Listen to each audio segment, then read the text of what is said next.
Smiljanu Škarici, mladem in uspešnem mariborskem frizerju, so škarice za lase skoraj bile položene v zibelko. Frizerja sta njegova starša in Oster je njegov priimek. Dosti ljudi me vpraša, ali sem si spremenil priimek, ali je to že odkar sem že dobil ga, ko sem se rodil. Za ta poklic ga je navdušila slovita frizerska prireditev v Cankarjevem domu, nato pa je znanje in izkušnje nabiral v Zagrebu in Ljubljani.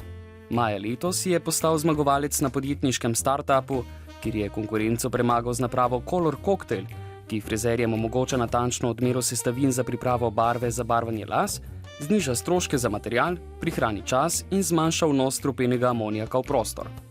Pri samem mešanju barv sem razmišljal, na kak način mešati barve, da nam ne vzame toliko časa. V bistvu ročno še vedno stiskamo barvo, ročno še vedno dajemo hidrogen in celotna zadeva kar traja. V bistvu moraš kar skoraj 5 do 10 minut si vzeti časa, da to vse skupaj narediš. In tukaj sem razmišljal, na kak princip to vse skupaj poenostaviti, torej narediti, kot smo poimenovali Color Cocktail, kar nam barvo dozira, kar nam barvo stehta in pa zmeša. In ker smo na prehodu iz poletja v jesen, ko se spreminjajo tudi trendi pričesk, bi bil greh ne poiskati kakšnega nasveta. Torej, kakšno pričesko imeti, če želimo ostati v koraku s časom. Trend za 2013 in pa 2014 je rjava barva, predvsem so prelivajoči toni, od sončno rjave pa tam do barve kave. Če pa vam zemeljski toni ne ugajajo preveč, se izognite največji modni napaki in ta je, če vaši lasje na pogled izgledajo izsušeno. Tiste, ki pa si boste umislile bolj drzne pričeske, imate lahko po novem tudi izgovor – čas. Torej, punca za takšno frizuro ima na tak princip postriženo, tehnično toliko striženo, da ima 2 meseca lahko mir in se posveti raje zjutraj, da mir uspije kavice, kot pa da ima probleme z urejanjem svoje frizure.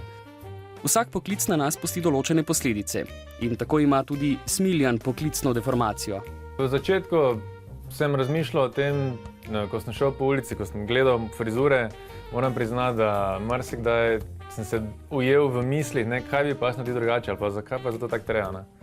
Ampak potem pa v bistvu vidiš, kaj bi naredil sam. Ni bilo potrebnega veliko časa, da je opazil tudi moj polletni pridelek in se ga v obče dobro lotil urejati. Mimogrede, barve za lase so primerne tudi za moške. To je v bistvu samo tam, kjer je rahlo siv las, ga malo samo tako, da bi ga malo tako dimnega naredi. Res. Dimnega. V bistvu ni, da bi to pobarvalo dobesedno, ne? Ampak naredi tako samo za en ton, veš, tako malo bolj zmatira.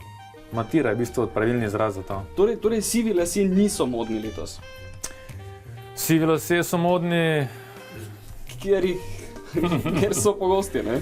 Sivi lasje so povezani, pol eno z drugim, ne? In še nekaj statističnih podatkov. V povprečju moški pri frizerju preživijo 30 minut, medtem ko ženske 3 ure.